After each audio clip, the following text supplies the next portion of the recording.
প্রথম দিন চুপচাপ আলে গায়ে দাও তুমি। ওই আমার ফোনটা আমার হাতেই আছে। মম্মি রোগী চুপচাপ আলে দাও। হে বাবা বমি রুগী।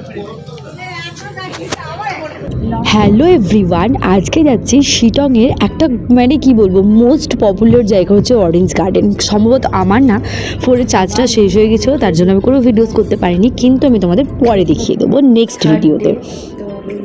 তারপরে দেখো আজকে হচ্ছে এই যে এই ড্রেসটা পরেছি, এটা হচ্ছে থার্ড ডে। তো আমরা এই হোমস্টে দেখে আমরা চলে যাব। তো দেখো এখানে অনেকটা জার্নি করছি, মানে একদম ছেড়ে দিয়েছি ওই হোমস্টেটা, ছেড়ে একদম অন্য একটা হোমস্টে যাব।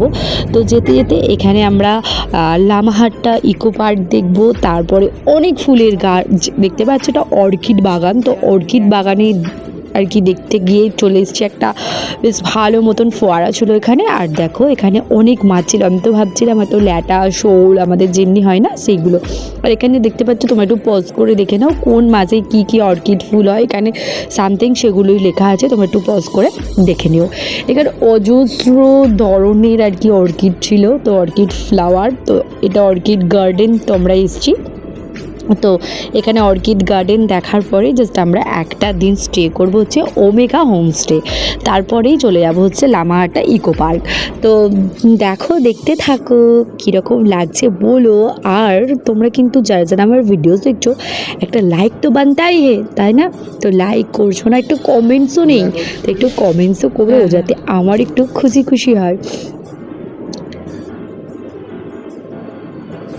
তো দেখো আমি যে বললাম আমরা ওই হোমস্টে থেকে চলে এসেছিলাম, তো এখানে থাকবো আজকে।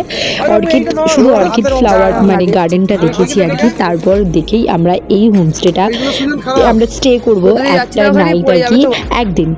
তো দেখতে পাচ্ছ এই যে এনার বাড়ি, এখানে হোমস্টেটা এত পরিষ্কার পরিচ্ছন্ন, এত ভালো, আর এত মানে শান্তির একটা জায়গা, তোমাদের কি বলবো, মানে নীরবতা, পরিষ্কার পরিচ্ছন্ন, যেখানেই দেখবে শান্তি সেখানেই লাগে।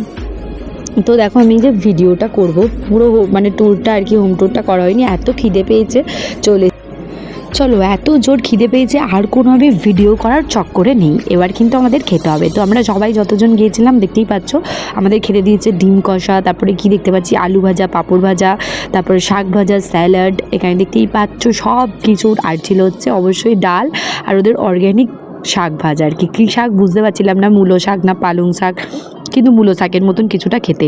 আর আমি না যত ভিডিও দেখছি, তো বেশিরভাগই ভিডিওতে আমি দেখছি এরকম শাক ভাজা ডাল দিয়েছে, কিন্তু খুব পরিষ্কার পরিচ্ছন্ন খাওয়া, কিন্তু প্রপার হেলদি, একদম তেল ঝাল মশলা কিছুই নেই, কিন্তু খুব পরিষ্কার পরিচ্ছন্নভাবে সার্ভ করছিল, আর খুব ভালোই